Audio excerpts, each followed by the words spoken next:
परमात्मा श्री राधा कृष्ण के चरणारविंदों में शतकोटि नमन।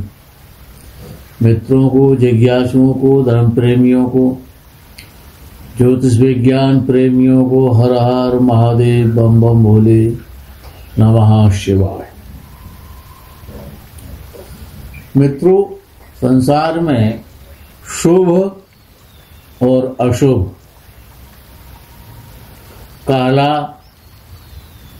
सफेद, दिन और रात्रि। रात्रि अशुभता का प्रतीक है, दिन शुभता का प्रतीक है, अंधकार अशुभता का प्रतीक है, प्रकाश शुभता का प्रतीक है। जन्म कुंडली का एकादश भाव और एकादश भाव का स्वामी। एकादश भाव का मतलब एकादश भाव में बैठे हुए ग्रह शुभ ग्रह हैं या अशुभ ग्रह हैं। शनि बैठा है या राहु बैठा है, केतु बैठा है, ये विशेष अशुभ है। शनि, राहु और केतु। बात केवल 11वें भाव की। शुभ ग्रह बैठे हैं अर्थात चंद्र है, बृहस्पति है, शुक्र है, अकेला बुध है, ये तो शुभ ग्रह बैठे हैं। अब गुरु ग्रह और बच जाते हैं, सूर्य और मंगल।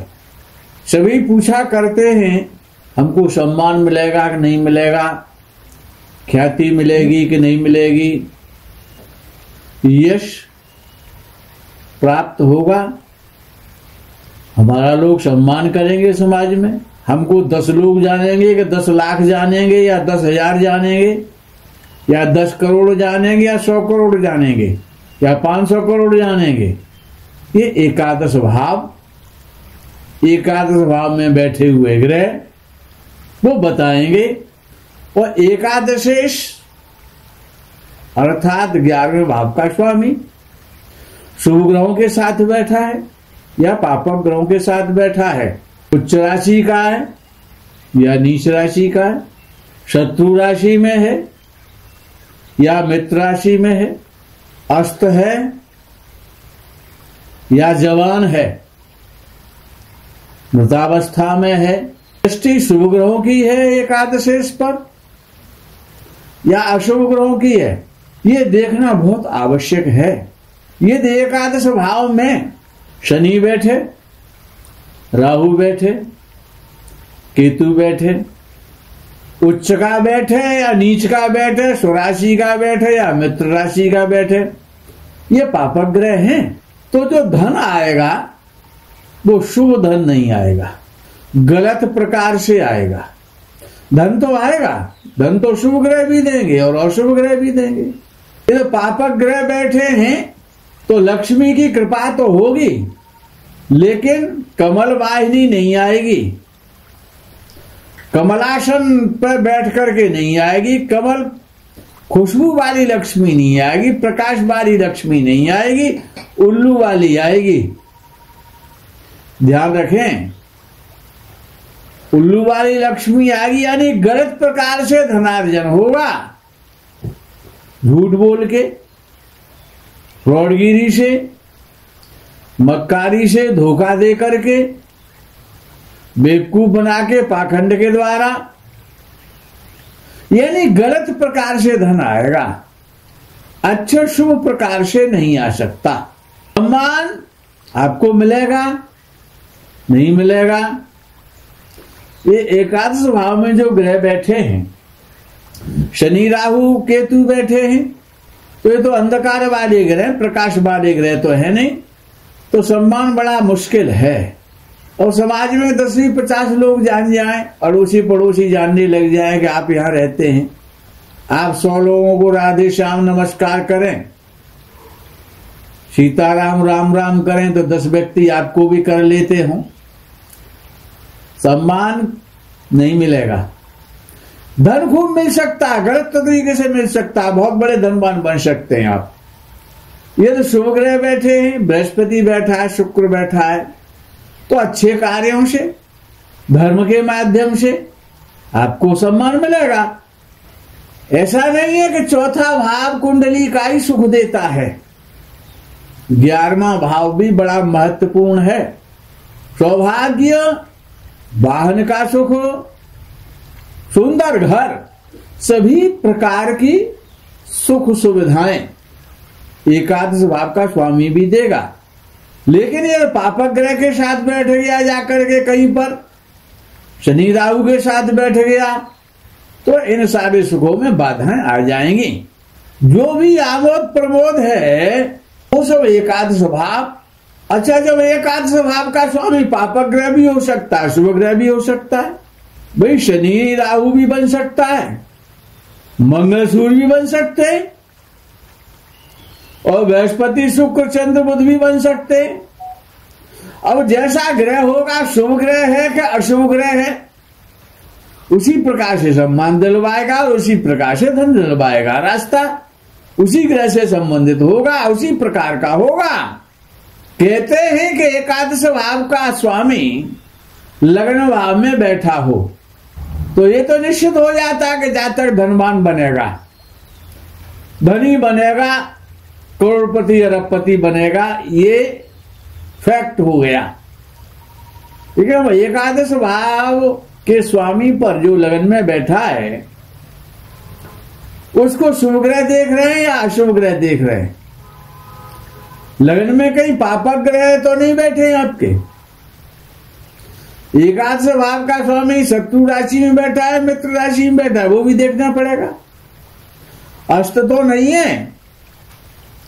जैसी स्थिति होगी एकादश की लगन में तो बैठ गया, ये तो उसने निश्चित कर दिया धन दिलवाऊंगा, लेकिन दिलवाएगा कैसे? जैसा वो स्वयं होगा वैसे दिलवाएगा। एकादश भाव वो भाव है जो जातक स्वयं धन अर्जित करने वाला होगा। जब एकादश भाव का स्वामी लगन भाव में बैठेगा तो जातक स्वयं धन कमाएगा, पड़ा हुआ नहीं मिलेगा, पड़ा हुआ नहीं मिलेगा। अपनी भुजाओं के बल से और अपनी बुद्धि के बल से धन कमाना पड़ेगा। पिताजी का मम्मी का धन मिलने वाला नहीं है, चक्कर मत रहो आप। धन कमाना पड़ेगा, ये तो निश्चित है। धनवान परिवार में जन्म तो हो जाएगा, लेकिन तथापि धन कमाना पड़ेगा। आप कितने धनवान परिवार में पैदा हो जाएं, यदि एकादश भाव का स्वामी एकादशीश जब लगन में बैठेगा आपकी जन्म लगन में, तो धनवान परिवार में जन्म तो करा देगा, तो जन्मजात धनवान आप हो जाएंगे। लेकिन फिर भी धन कमाने के लिए परिश्रम करना पड़ेगा, धन कमाना पड़ेगा आपको। अब आप कितना धन कमाएंगे? करोड़ कमाएंगे, 10 करोड़ कमाएंगे, 100 करोड़ कमाएंगे, 500 करोड़ कमाएंगे या 10,000 करोड़ कमाएंगे? कितना धन कमाएंगे तो एकादश भाव का स्वामी बता सकता है। जैसी उसकी स्थिति होगी, वो मुदितावस्था में है, वो वृद्धावस्था में है, वो शयनावस्था में है, वो सुप्तावस्था में है, वो खलावस्था में है, कैसी अवस्था में है अवस्था भी तो देखनी पड़ेगी। किन ग्रहों के साथ बैठा है? लगन में तो बैठा है, लेकिन किन ग्रहों के साथ बैठा है? और जैसे विचार करें कि हमारे देश के कभी प्राइम मिनिस्टर हुए थे राजीव गांधी जी, तो राजीव गांधी का सबको पता है सिंह लगन था, जगत विख्यात कुंडली है उनकी। तो उनके साथ ऐसी घटना हुई जो किसी के साथ नहीं होनी चाहिए। तो सिंह लगन यानी एकादश भाव का स्वामी बुध हो गया, और बुध राजीव गांधी जी का और लगन में बैठा हुआ तो एक चीज तो उसने निश्चित कर दी कि धनवान परिवार में जन्म हुआ, लेकिन फिर भी धन कमाना पड़ा। पायलट बने, इडली रहा करते थे, हवाईजहाज चलाते थे और सर्विस भी की है उन्होंने और व्यापार भी किया है। तो अर्थात धनवान परिवार में जन्म हो गया। ये तो बुद्ध ने निश्चित कर दिया सिंह लगन के लिए, तो लगन में बैठ गया। लेकिन धन भी कमाना पड़ा। अगर एकादश भाव का स्वामी एकादशेष द्वितीय भाव में, लाभ स्थान का स्वामी धन भाव में अगर बैठा है तो ये तो निश्चित हो गया आप कितने ही कंगाल परिवार में क्यों ना पैदा हो जाएं, रिक्शा चालक के घर पैदा हो जाए, सब्जी बेचने वाले के घर पैदा हो जाए, लेबर क्लास वाले के यहां पैदा हो जाए, करोड़पति तो आपको बनना पड़ेगा। एकादश भाव का स्वामी धन स्थान में बैठे तो करोड़पति तो बना दिया उसने और बड़े भाइयों की कृपा भी मिलेगी, अपने से बड़े मित्रों की कृपा मिलेगी। आपके जितने भी मित्र होंगे वो सभी धनवान होंगे, जिनका भी एकादश भाव का स्वामी धन स्थान में बैठता है। ये कन्फर्म है। वित्तीय संस्थान और व्यापारिक संस्थान से आप धन कमाएंगे, सरकार से भी धन मिलेगा, मित्रों से भी धन मिलेगा। यदि आप व्यापारी हैं तो व्यापारिक प्रतिष्ठानों से भी धन प्राप्त करेंगे, या आप वाणी के माध्यम से वकालत के द्वारा धन प्राप्त कर लेंगे, भाषण के द्वारा धन प्राप्त कर लेंगे, वक्ता बन सकते हैं आप, बहुत उच्च कोटि के वक्ता हो सकते हैं, प्रसिद्ध हो सकते हैं। द्वितीय भाव में अगर एकादश भाव का स्वामी शनि बन गया, मंगल बन गया, सूर्य बन गया तो वक्ता फिर नहीं बनने वाले, आप ध्यान रखें। हाँ, ये शनि बन गया तो आप एडवोकेट तो बन जाएंगे, प्रवक्ता बन जाएंगे, वक्ता नहीं बनेंगे। अगर शनि है, राहु है तो आप प्रवक्ता तो बन जाएंगे, वक्ता तो नहीं बन सकते। द्वितीय भाव में शुभ ग्रह हो, लाभ स्थान का स्वामी शुभ ग्रह हो, बुध हो, बृहस्पति हो, शुक्र हो तो बहुत अच्छा परिणाम देंगे। और अगर अशुभ ग्रह हो गए और वो द्वितीय भाव में शनि, राहु, मंगल, केतु, सूर्य बैठ गए तो बहुत खराब फल देंगे, हानि कराएंगे। स्वामी विवेकानंद जो जगत प्रसिद्ध वक्ता हुए, प्रवक्ता नहीं थे, वो वक्ता थे। बड़ा ओजस्वी, तेजस्वी, प्रभावी, रोबीली, नीति युक्त, धर्मवान वाणी थी उनकी। और एकादश भाव का स्वामी शुक्र था उनका, और वो द्वितीय भाव में बैठ गया। एकादश भाव का स्वामी शुक्र और धन भाव में जाकर के बैठ गया तो क्या हुआ? केवल शुक्र सामान्य ग्रह नहीं है, शुक्राचार्य हैं। और शुक्राचार्य का मतलब जानते हो कि जो शुक्र नीति है, शुक्र नीति भी है, शुक्राचार्य की नीति भी है, गुरु बृहस्पति की नीति है, चाणक्य नीति है, विदुर नीति है, तो शुक्र नीति भी है, शकुनी नीति भी है। ये नीतियां हैं, संसार में प्रसिद्ध हैं। तो शुक्र बहुत बड़ा कवि बनाता है, विद्वान बनाता है, उच्च कोटि का, सामाजिक और व्यवहारिक ज्ञान देता है, संसार को अपनी तरफ आकृष्ट करता है। आकर्षण का केंद्र है शुक्र। शुक्र से ज्यादा आकर्षण किसी में है ही नहीं, इसीलिए तो वो डायमंड है। भोर का तारा कहा जाता है शुक्र को। अच्छा, शुक्र ही तो विश्व सुंदरी बना सकता है। शुक्र यदि एकादश भाव का स्वामी होकर के वो धन स्थान में बैठ जाता है तो विश्व प्रसिद्ध वक्ता बना देगा।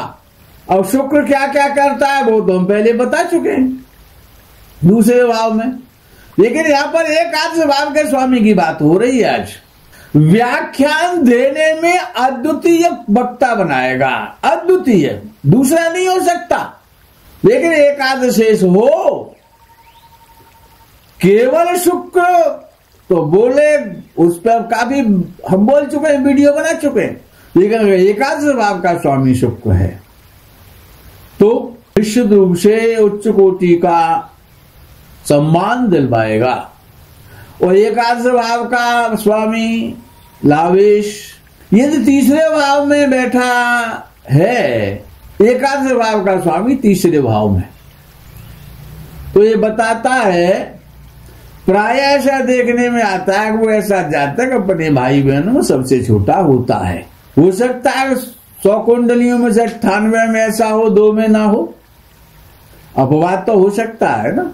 और जीवन में अपने बाहुबल से, अपने भुजाबल से,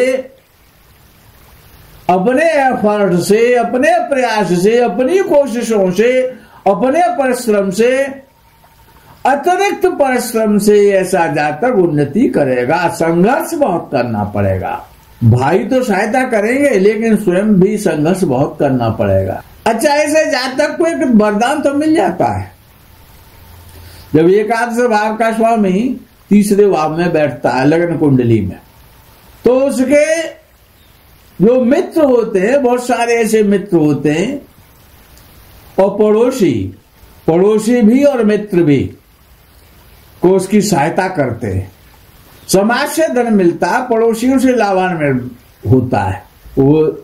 लेकिन देखना यही पड़ेगा, हर ग्रह का नियम यही है कि वो कैसा है, शुभ है या अशुभ है, पाप पीड़ित है या शुभ दृष्ट है, यह देखना बहुत आवश्यक है।